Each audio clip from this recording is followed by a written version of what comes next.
Soyez les bienvenus, nos très chers fidèles amis internautes. Maintenant, sur Bazouli Bakoum, là, de nous suivre partout dans les quatre coins du monde sur votre chaîne, la meilleure chaîne du moment, Alvin BAP, la voix sur la télévision. Merci de la confiance au Bossala Kabiso, toujours dans le magazine Yoka Baz. Par rapport à l'actualité politique, c'est exactement votre humble serviteur ou appelle Sarabino toujours d'informations à la haine par rapport à tout ce qui se passe dans le pays. Laisse-moi remercier toute personne de bonne volonté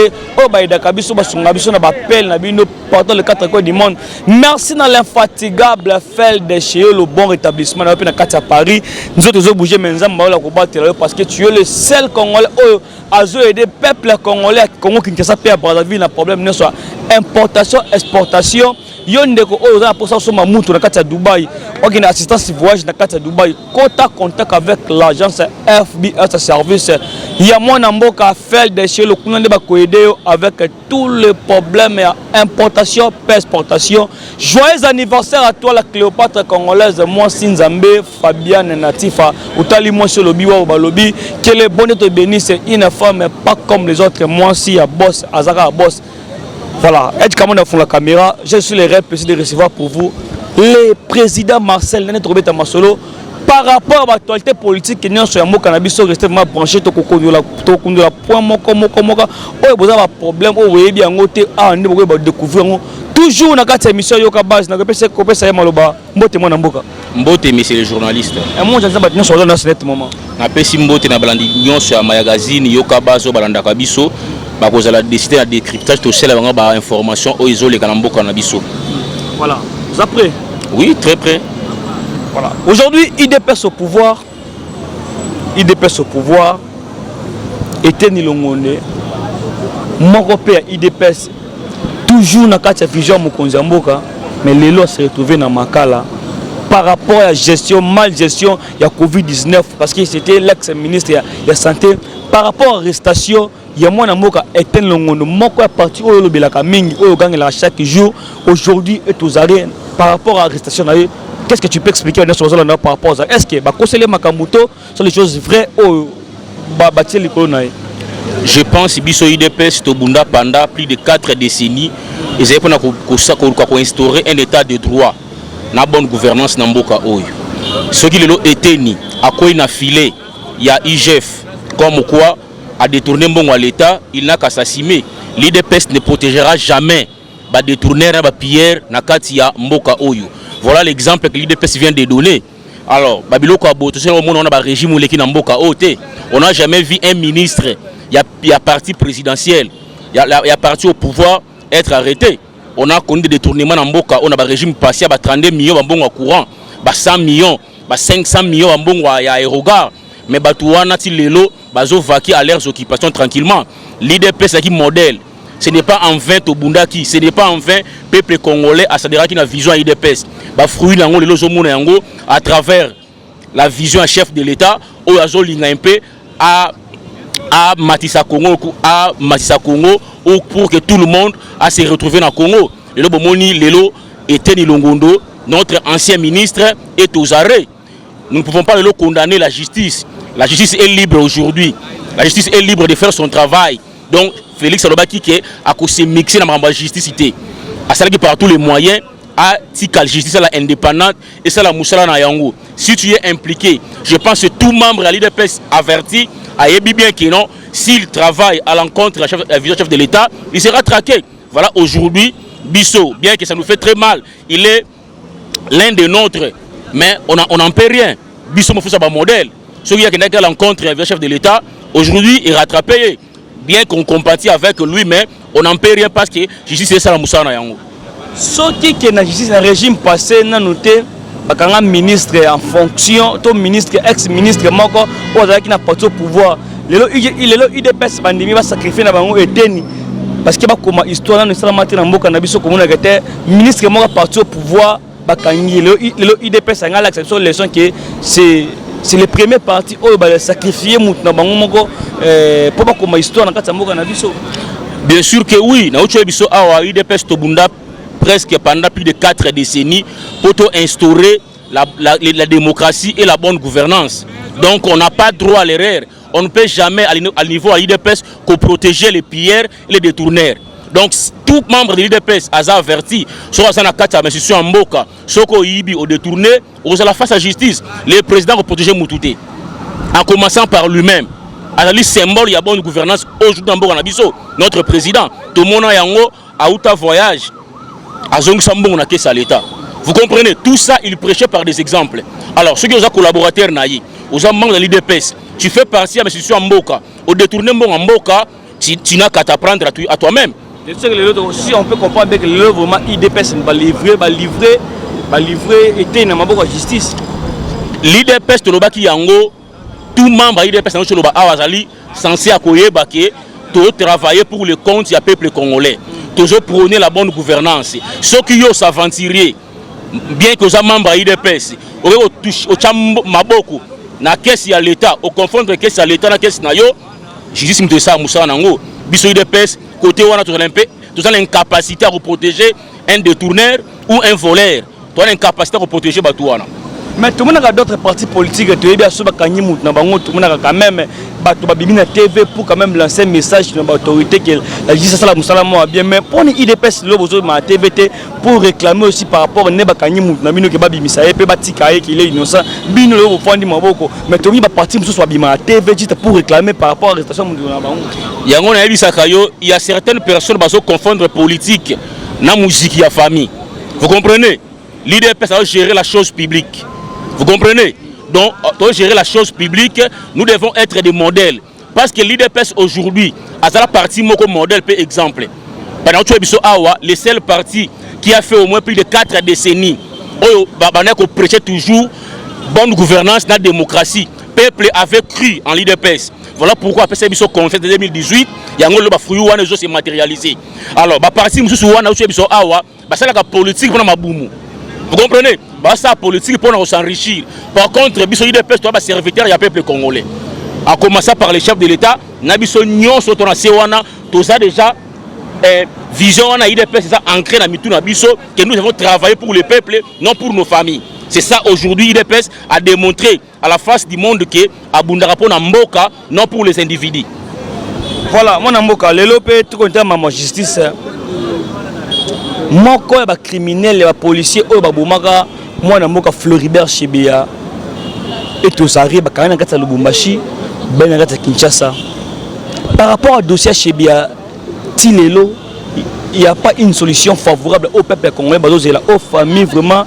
Il y a Chebeya Bazila de voir que ba kani vraiment le commanditaire to ba auteur ya meurtre wana. Mais par rapport à l'arrestation, il y a policiers wana au moins ngondeni. Vraiment, Bissou toujours prôner une justice juste. Vous comprenez? Ça fait plus de 11 ans, Lélo, on a connu la disparition. Il y a activiste, il y a monnaie, il y a droit de l'homme, à l'occurrence, M. Chebeya. Liwa Naye et des rangers qui Bissou Nyonso. Aujourd'hui, tout le monde Lélo, avec l'événement, il y a état de droit, justice est comme maintenant indépendante. Lélo, vrai auteur, il y a Liwa et Chebeya, Badiko Kangabango. Il y a déjà autre, c'est maintenant à eux maintenant, il y a qu'éclairer justice. Il y a un vrai commanditaire. Nous voulons maintenant que la justice a éclairé Bisso parce que Lyon a et dérangera les communs des mortels. Parce que Lyon a Chebeya et dérangera moral na Bisso. Il était parmi les personnes au Banda pour la défense des droits de l'homme dans Mboka Nabiso. Depuis à l'époque de Mobutu. Même Mobutu a un risque de Chebeya. On a vu le régime passer chez Béakoufi. C'est maintenant la justice. Il y a éclairer qui est le vrai commanditaire à l'Iwa Chebeya. Voilà ce que moi je peux dire. Mais quand tu parles de la justice, c'est ici Dakata Makambo, mon amoka. Juste Sambisa Makamu, tout le monde a bateau Bakanga, tout le monde a bateau Batika. Quand tu parles de la justice, tu dois plus lever. Oui, c'est un procès de complaisance avec le régime passé. Vous comprenez? Maintenant, les vrais criminels. Baza aux arrêts. Quand tu parles par rapport à la complaisance, expliquez-moi nous on a bien comprendre ma camouflage qui n'est ni tito comme un molelo. Na otolo ba ça qui justice moi complaisance. Pour na flouer batou. Bazu quelques-uns même bateau baza qui impliqué te balingi ba salir bango pour na bomba la vraie vérité. Mais aujourd'hui avec l'avènement état de droit, avec son excellence monsieur le président Félix Tshisekedi, la justice maintenant est indépendante. Maintenant nous serons éclairés par rapport à dossier à Chebeya. Parce que le vrai assassin Chebeya, baza aux arrêts. Donc maintenant c'est la justice a fungula procès wana to ba vrai commanditaire ya liwa Chebea. Aujourd'hui, si John Numbi n'est pas dans le pays parce que les lots là ça est casquette, on a que c'est lui. Yemtaboma Flebert Chebea, John Numbi n'est plus dans le pays.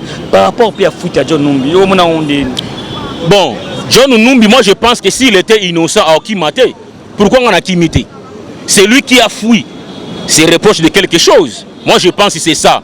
Et puis on a vu Tolandi, policier Moko à Zakana Suède, à ses portails garants, à y sécuriser, parmi assassins à Chebea, à témoigner la vraie version de Liwa Chebea.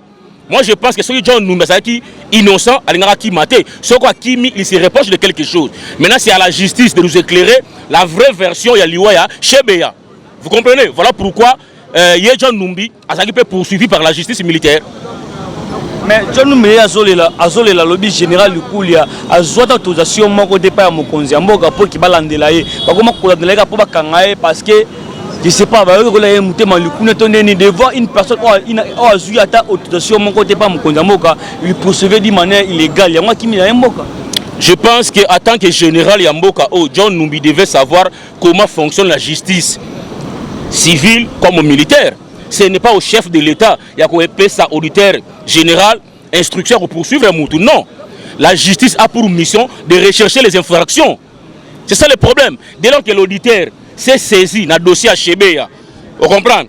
Il y a peut-être des fuites d'informations comme quoi M. John Numbi est impliqué. Il doit lancer mandat à comparution contre M. John Numbi. Ce n'est pas au président. Donc il se trompe. Il était général, mais comme si Azom Maîtrise Mamoussouté. Président a tigé justice libre et indépendante. C'est à l'auditeur général militaire, c'est lui qui est censé rechercher les informations. Il y a un mandat de comparution contre John Numbi. Malheureusement, à Kimi, il se retrouve de l'autre côté de Yamboka. La faute de John Numbi, est-ce que tu penses que Azobang en prison, il protège une personne ou ça va dévoiler peut-être devant la caméra? Je pense ici réellement il était innocent à Kimati. Ce Kimi, c'est qu'il se reproche de quelque chose. Qui est à la présence, c'est à lui. Yakoye Bisabiso, ceux qui Azalaki, s'il y avait un commanditaire, ou a poussé qui est à commettre l'acte.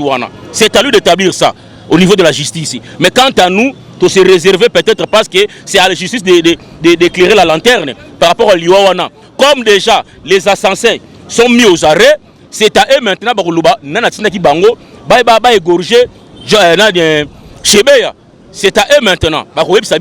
Et il y a la malamu, ceux qui criminels wana. C'est qui nous combo à John Numbi. Maintenant lui, lorsqu'il y a comparaître, il y a ordre wana et pas ya nani. C'est comme ça que la justice évolue.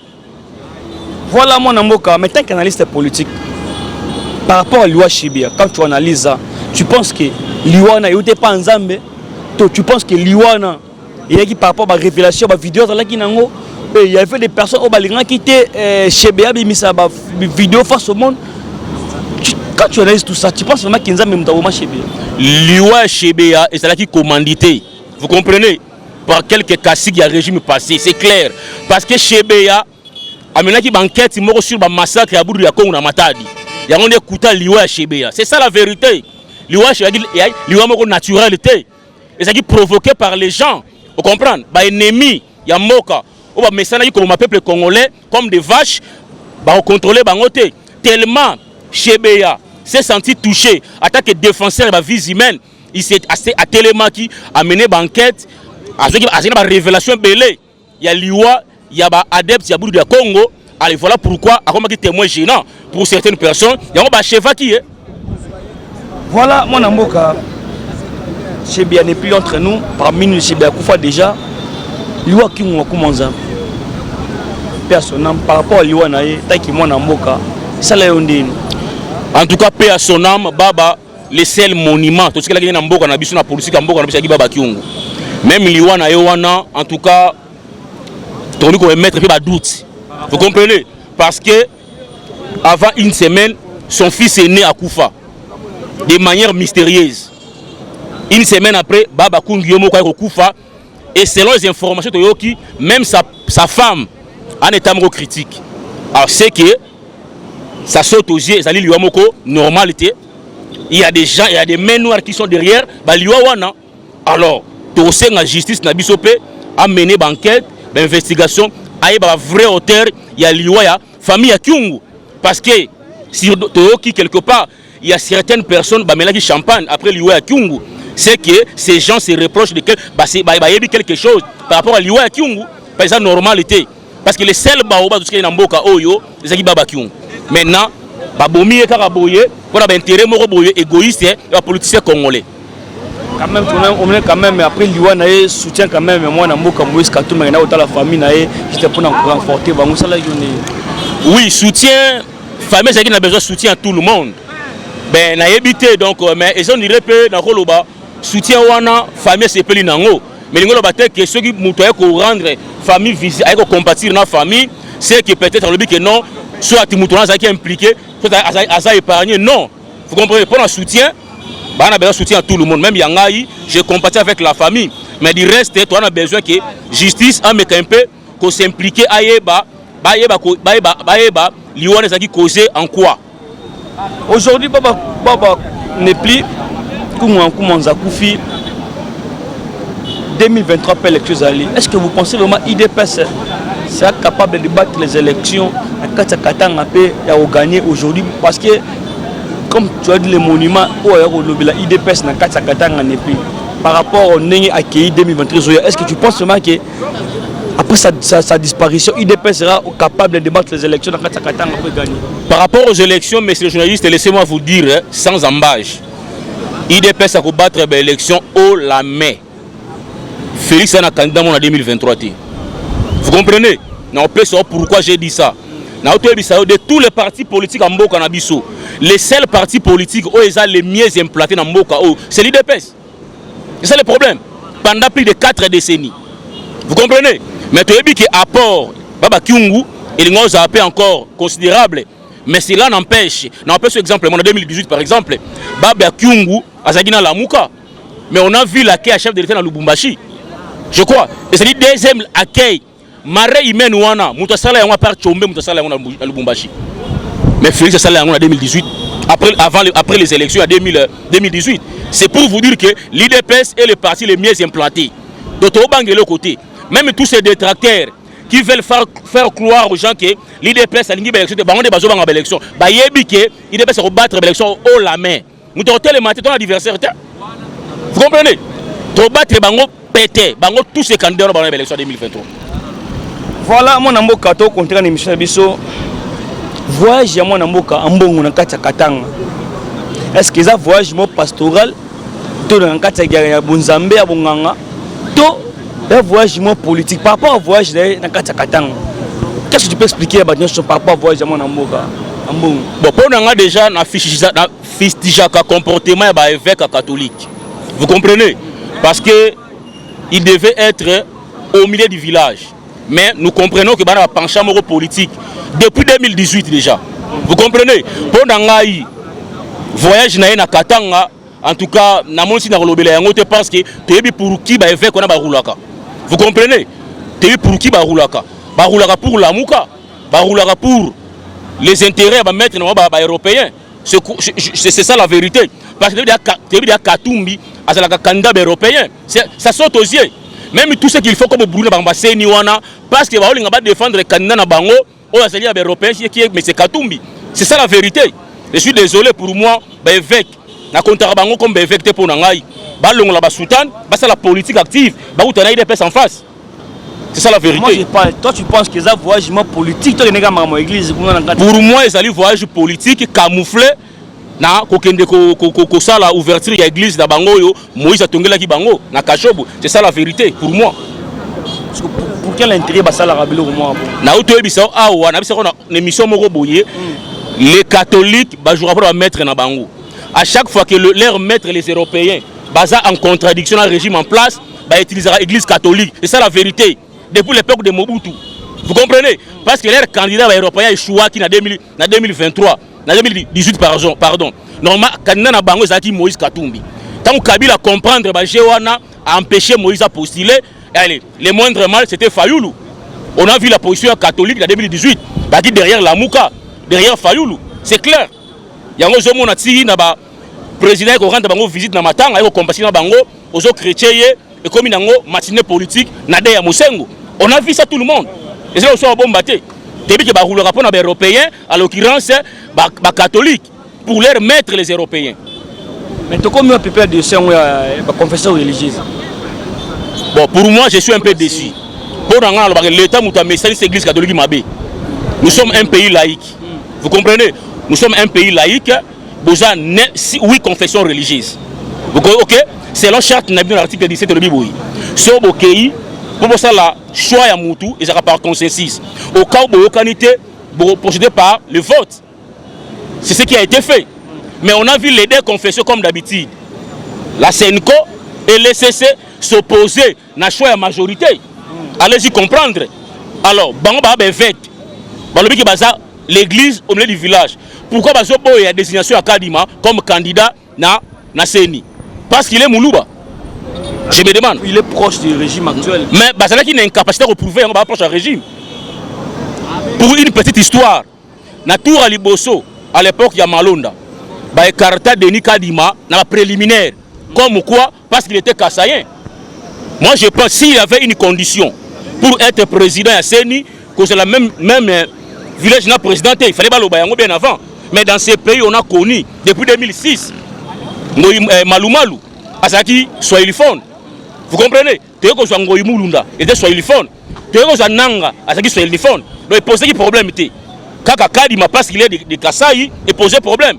Moi, je pense que Basango, Batika tribalisme, et ça normal, tu es homme de Dieu, ils doivent être au milieu du village.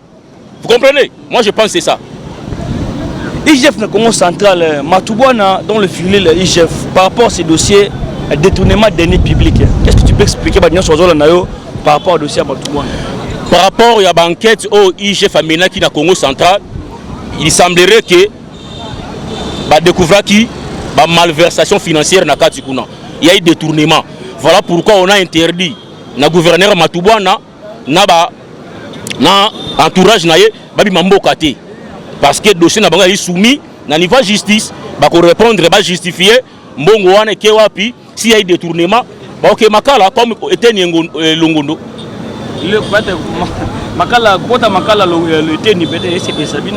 Je t'avais dit que Bisso il est déçu. Quelque part, tu sais sentir que l'un de nous a trahi Bisso.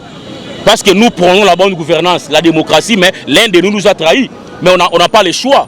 Comme je t'avais dit, l'IDP se prend pour la bonne gouvernance. Que tu sois CG, ou c'est la présidence, ou l'État, c'est ça le problème à l'IDPS. Voilà mon amour quand on a cité ma émission par rapport à la sortie médiatique, il y a mon amour comme Moïse Katumbi, tant qu'il m'a le peuple, comment tu as analysé la sortie médiatique, il y a mon amour comme Moïse Katumbi, ou les gars qui ont déjà moi je pense à une sortie médiatique qui m'a raté. Comment ça? L'immaturité politique. Vous comprenez? Comment toi qui se dit leader politique, vous comprenez? Tu es censé prôner la bonne gouvernance, mais aux autres défendre Miyibi. Pour nous détourner Mboka, ça va pardonner. Gestion Mboka, c'est l'église. Tu as volé, tu seras traqué, déféré devant Jiba Kangio. Vous comprenez? Moi, en tant qu'analyste politique, j'ai compris qu'il se reproche de quelque chose. Comme quoi? Il semblerait que IGF a un contrôle de la Gécamine. Vous comprenez? À mener l'enquête dans la Gécamine, peut-être le monsieur s'est senti un peu bon à éviter, je peux dire. Mais la sortie est certainement ratée. En tant qu'homme politique, aux censés gérer Mboka au Malamou, au Robert remarque qu'on a été dans les médias. Et puis deuxièmement, avec le Bakeno, ceux qui vont inscrire loi Chani dans l'ordre du jour, ce soir septembre, à claquer porte, il y a sacré. Voilà encore l'immaturité politique. Vous comprenez? C'est l'immaturité politique, malheureusement. Sa présence dans l'union sacrée. Et c'est là qui son entrée est libre, sortie pas libre. Donc ce n'est qu'une goutte d'eau dans l'océan. Mais il ne faut pas avoir la mémoire courte. Ce sont des personnes qui sont bien pour un moga. Parce que à une époque où un état de droit, l'état de droit, tout le monde a exilé politique. Pour IGF, le président Kalev Mouton, mais où est maintenant l'état de droit? Mais c'est le journaliste, ceux qui ont le droit dans Mboka, c'est que tout le monde a jungle. Vous comprenez? Tout le monde a jungle. Surtout même historique, il y a droit à placer Banda. Vous comprenez? On comprend que pour mettre fin à la tuerie, pour mettre fin à la désordre, on va instaurer qui fait droit et pour régir une société. Vous comprenez? Quand tu me dis que Balimbi ça moutoua, il va dire bon amboka. Tant on est qu'on y va bon amboka, aïe bête qui va souffrir. Ils allient l'immaturité politique pour un leader politique qui prétend diriger ces pays demain. Vous comprenez? Parce que les pays est géré par des lois. Vous comprenez? Hein? Les droits sont réglementaires en Moka. Tant que tu seras traqué, déféré devant la justice. Mais il y a un leader politique, c'est que non, Balimbi ça va détourner. C'est que on peut s'occasion de gérer les lots, voilà des hommes politiques congolais qui ne maîtrisent rien sur la politique Yamboka. C'est ça les présidents, les gens qui prétendent être président de Yamboka Nabiso. Kasi yango lobby qui a qui n'a qu'au poste il y a président, pas ça qui est président de la premier ministre Yamboka Nabiso habité ya ko dirigeant monté. C'est pour ça il a préféré mieux diriger le pays comme le président de la République. Non, on appelle ça qui a dirigé d'abord, on appelle ça poste premier ministre. Il ne faut pas se fier à la rumeur. Moi je pense qu'il n'est pas à la hauteur de diriger comme premier ministre en Mboka. Il n'est pas à la hauteur, papa. La présidence, oui. Même ceux qui sont premier ministre au Koka, la présidence au Koka. Hein? Il n'est pas à la hauteur, papa. Tout ce qu'il va vanter, Mboka, tout ce qu'on dirait, Ndakunayote. Vous comprenez? Mboka, Zali Mboka. Il faut des hommes qui ont des visions pour le pays, comme Félix. Il a une vision pour le pays. Voilà comment il gère le Congo. Mais les professeurs n'ont pas Kabila Mobutu, ils n'ont vision pour le Congo. C'est pourquoi ils ont détruit ces pays. C'est clair. Et les messieurs qui vous disent, oh, ils préoccupent par Mingi, ils allaient dans le Kaka, Mongonaye. Le reste est à la Rangoyete. Et Moutabon, tous en Boka, ils ont dérivé ma casse pour Namboka Nabiso. Donc, comme moi, papa, de ce gelé, au peuple congolais, oui, Baz est un peu patient.